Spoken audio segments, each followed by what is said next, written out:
is vacant, the less it is worth at sale. In this case, time is money. The sooner the city can responsibly expose these properties to the marketplace, the better. The city will also maximize the revenue it receives by offering potential bidders a clear path to closing once their bid is accepted. If value can be maximized by rezoning a property in a manner acceptable to the council, the rezoning should occur before the sale process begins. The city should also discuss the sales process with the registered community organizations in the neighborhood before the sale process begins and indicate to potential buyers uses that the RCOs are ready to support. Before and during the sale process, the city should adequately fund the securing and maintenance of these buildings. The threat of thieves entering vacant buildings to gather materials for resale, copper pipe and wiring, scrap metal, is real. The damage they do can be much greater than the cost of replacing the stolen goods. Many of these buildings were built before World War II. Freezing temperature and dampness will cause rapid deterioration of the structure. A minimal level of heating during the winter months and frequent monitoring to prevent standing water will yield incremental revenues well and increase the cost. I want to speak for a minute about effective vacancy. Dr. Gillen just spoke about the negative impact of vacant buildings on the value of surrounding properties. I would argue that this effect can be magnified when a building is a school. I vividly remember a situation I encountered in the late 80s in a neighborhood in Jersey City. It was a neighborhood of working families who were fighting to maintain their community as a safe place to raise their children and lead peaceful lives.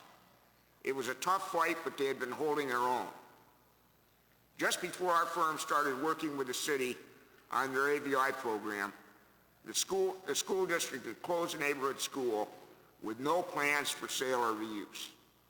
In addition to a measurable impact on sale prices, the emotional impact on the neighborhood was devastating. I spoke with the residents when I was checking estimated values with our project manager. Although the conversation was 25 years ago, I remember it clearly. And I remember flying out of the Newark airport that night and fearing for the future of that neighborhood. Thank you for your attention, and I'm glad to answer any questions. Thank you, Mr. Spencer. Any questions for Mr. Spencer? Seeing none, thank you very much. Thank you very much, sir. Is there anyone else to testify? Before you testify, we're actually going to move into a meeting and take action. I think the committee is ready. So we've moved from our public hearing into a public meeting to consider bill number 130577. The chair recognizes Councilman Blackwell for a motion on bill number 130577. We move that bill number 130577 be reported out of committee with the favorable recommendation. Second. And also for suspension of rules so as to permit consideration in our next session of council. All in favor? Aye. Those opposed? Bill number 130577 is reported out of committee with favorable recommendation and suspension of rules to allow first reading next council session.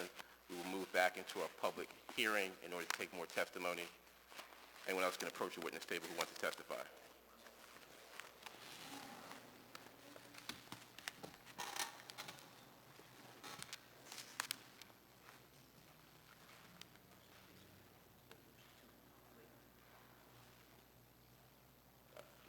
Thank you, Mr. Chair and remaining members of council. My name is Leo Adamondo. Unlike other people who testified today, I actually am in the business of buying and repurposing schools for commercial development uses, and I thought it would be useful for you all to consider recent experience that I have gone through in trying to buy one of these schools through the current SRC process, because I think it will illustrate exactly why you need to pass this bill.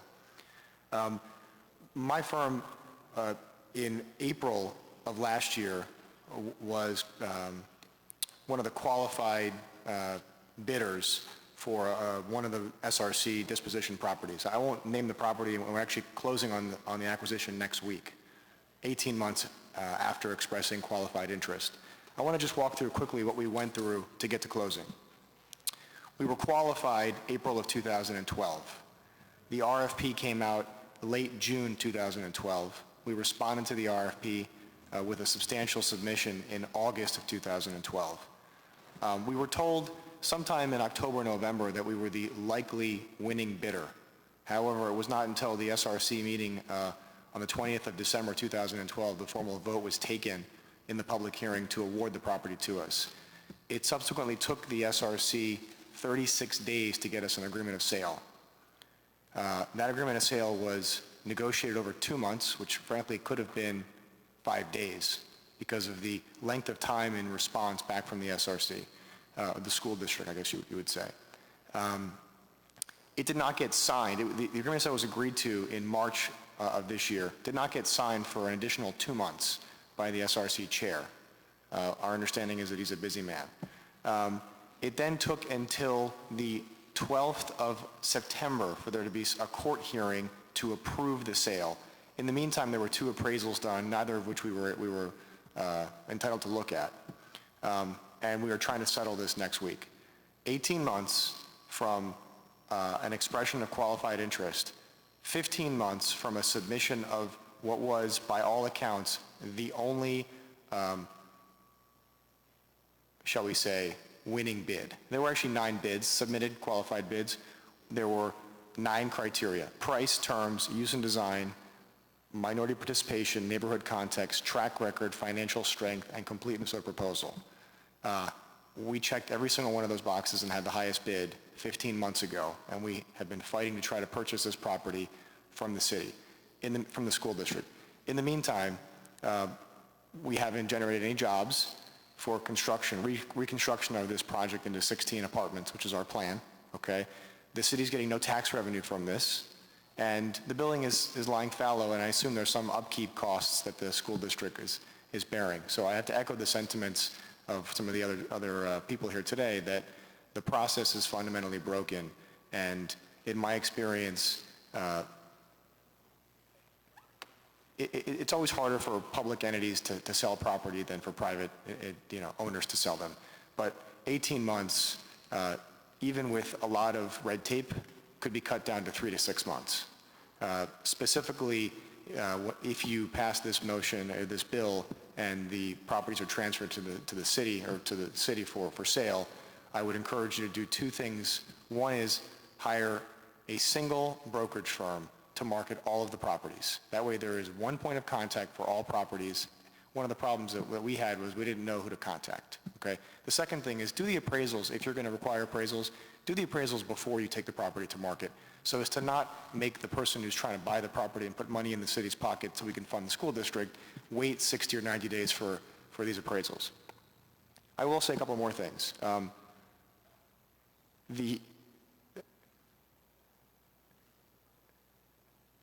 We have bought property from the city before. We've bought it from all manner of city agencies, Office of Public Property, the Redevelopment Authority, PIDC, PAID, next week the school district. It is our opinion that the most qualified city or quasi-city agency to run a market process is PIDC. They're very adept at disposing of real estate. They have a proven track record of it.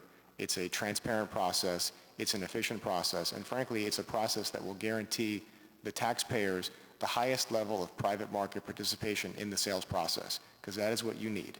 You need not only someone to try to sell the property, but for the people who are writing the checks, which is guys like me and my partners, to know that there is a building for sale, and then it's not going to take 18 months to try to get something closed, because time is money. In the meantime, we could have been using our resources to do other things.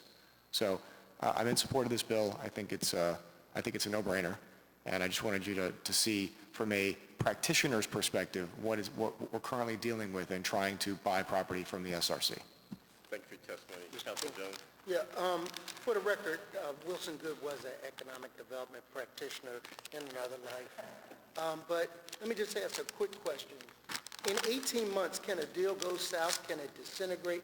Can you lose investors? Can you lose lines of credit? Can you, when you don't have site control, is there 100 things that can go wrong?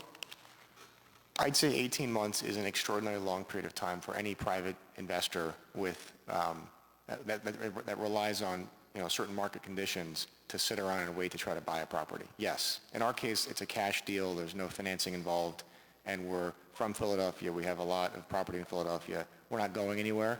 If I were an out-of-towner and I had been awarded this property, I would not be here today trying to settle it, or next week trying to settle it. It's entirely too long.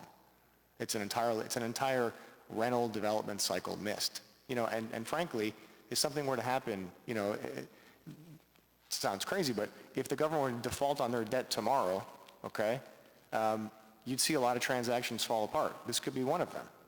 So yeah, I think time is money in every sense of the word, particularly in real estate development.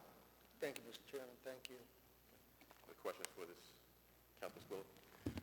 Yes. Now, have you bought other school properties in the past beside this one currently? Yes, we have. We actually bought something from the Catholic Church. It's a former public school that was more recently a parochial school. We purchased this property last summer.